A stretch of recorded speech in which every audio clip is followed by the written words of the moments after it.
I Have a Dream by Martin Luther King Jr. Delivered in 1963, 16-minute speech became one of the world's best, most loved, most memorable speeches. What worked?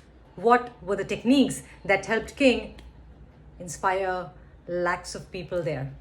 In this video, you're going to learn top 3 things that you can learn from that speech, the techniques, what King employed, and you can apply the same in your book. I get it that we all want to inspire a lot of people through our books. How do we do that? Let's not write very boring books, plain boring books. Then what is it that you can apply from I Have a Dream speech in your book? Here are the top 3 takeaways. So, in the top 1 secret, King was well prepared. He knew who was coming to attend that rally. He knew who was the audience who was going to sit there. What were their concerns? What bothered them the most? What inspired them the most? And he used those things in the speech. Yes, that's right. As an author, you need to know who is your audience. When I conduct my best-selling author bootcamp, this is what I cover on the first day. Clarity of purpose is the most important thing in your book. What is the main idea of your book? You need to be aware of that when you're writing that book. That's number one thing that you need to learn from I Have a Dream speech. The second thing that worked in the speech, I Have a Dream, is that King used the technique called narrative transportation. Yes, people got the vision and the visual, both.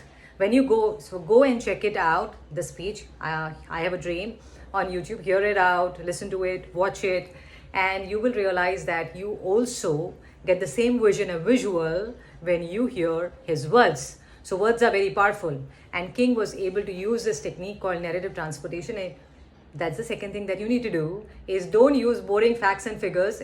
Just imagine if that speech had only facts and figures about ending racism in America, about civil rights and all, it would have been plain boring, right?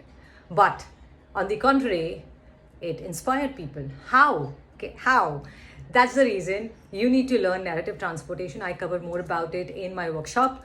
But yes, to take away from this speech is that you need to give that experience to the reader, same vision, same visual that you are actually thinking. Yeah. So many a times authors think something, but they cannot translate it on paper. That's the reason they don't know the techniques. The third thing that you need to learn, that you can apply, the things that you can apply from the speech, I Have a Dream, is that King was able to create that experience of crescendo. Taking the audience through an experience. Like, for example, I have a dream repeated. Plus, the structuring is very, very important. Now, imagine if he used Let Freedom Sing before and I Have a Dream later, it wouldn't have been that a great experience. But because they were structured properly, the entire speech elements were structured properly, that created an experience for the audience.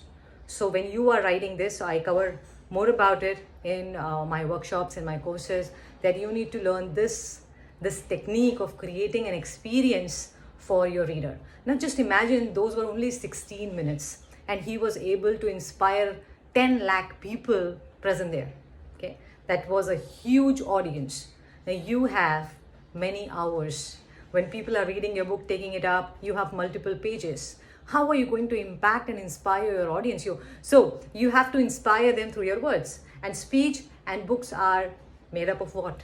Words and emotions and feelings. Yeah, energy. So that's what you can take away from. These are the top 3 things that you can take away from this video. There are many more, but here are the top 3 things.